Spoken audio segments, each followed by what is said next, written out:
Sir रोज आम्हाला नवीन नवीन खेळ शिकवतात. सर आम्हाला टीव्हीवर गोष्टी लावून दाखवतात. सर आम्हाला नवीन नवीन धडे शिकवतात.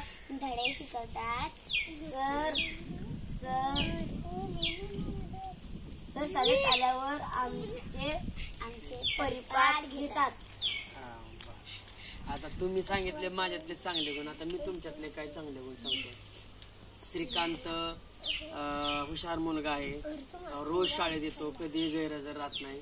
विद्या पण हुशार मुलगी आहे आणि रोज टापटीप शाळेमध्ये येते, ती सुद्धा कधीच गैरहजर राहत नाही. त्याच्यानंतर रोज स्वच्छता, शाळेत आल्यानंतर स्वच्छता करतात. दिलेला अभ्यास विद्या पूर्ण करते. श्रीकांत थोडासा आळस करतो, परंतु विद्या मात्र रोजची रोज अभ्यास करते. त्यानंतर विद्या कोणी जरी साहेब लोक कोणी आले तर न घाबरता स्वतःहून उत्स्फूर्तपणे उत्तर देते, अशी विद्या आहे.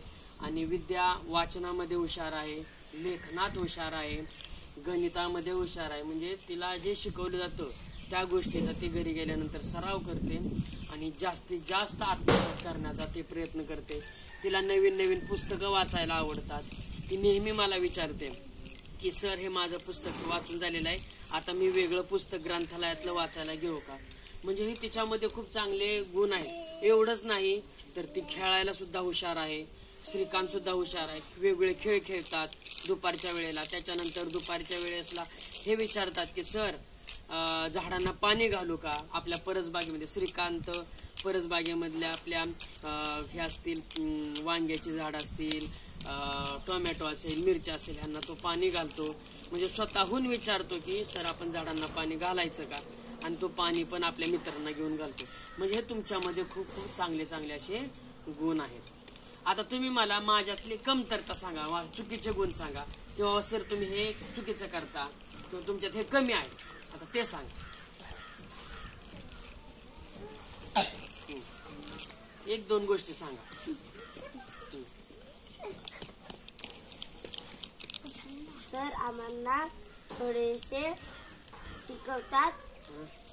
सर आम्हाला अभ्यास नाही केले का मारतात. अभ्यास नाही केले की मारतात. बरं, अजून? आणि अभ्यास नाही केला ना तरी 2-3 फटके मारतात. अभ्यास नाही केले की 2-3 फटके मारतात. हे माझ्यातला चुकीचा गुण आहे असं तुम्हाला वाटतं. बरं ठीक आहे, असू द्या. पण मी जर मारलं नाही तर तुम्हाला येईल का रे? मग तुम्ही काय करणार? मग आज नाही एखादा फटका मारला तर तुम्ही काय करतील? उद्या पण येणारच नाहीत मग अभ्यास करून, आहे का नाही? असं करतात. ठीक आहे, हा तुम्हाला माझ्यातला चुकीचा गुण वाटतो. ठीक आहे, आता इथून पुढे मी तुम्हाला मारणार नाही, तुम्हाला प्रेमाने सांगेन ना. हा, आता मला तुमच्यामध्ये कोणत्या चुकीच्या गोष्टी वाटतात? आता श्रीकांत हा तर व्यवस्थित मुलगा आहेच, परंतु तो कधी कधी आंघोळ करून शाळेत येत नाही. ही चुकीची सवय आहे त्याची. त्याने रोज शाळेत आलं पाहिजे आंघोळ करून. तो कधी कधी दात घासत नाही, तर त्याने दात घासून आलं पाहिजे. त्यानंतर विद्या कधी कधी तिच्या नंबरच्या वेळेस कामाचा आळस करते, तर तो आळस नाही केला पाहिजे. तिचा नंबर असेल त्या टायमिंगला तिने ते काम करून घेतलं पाहिजे. त्यानंतर कधी कधी ती मुलांशी तिच्या मैत्रिणींशी लहान लहान गोष्टीवरून भांडण करत बसते, आणि हे पण त्याच्यातला चुकीचा गुण आहे. म्हणजे ह्या काही गोष्टी आहेत त्या तिनं टाळल्या पाहिजेत. त्यानंतर थोडंसं इंग्रजी विषयाकडे दुर्लक्ष करते. इंग्रजीमध्ये थोडंसं तिचं पाठांतर चांगलं पाहिजे. श्रीकांत पण जरा गणितामध्ये इंग्रजीमध्ये पण थोड्या गोष्टी त्या काय काय चुकतात तर त्यांनी सुधारल्या पाहिजेत. आलं लक्षात?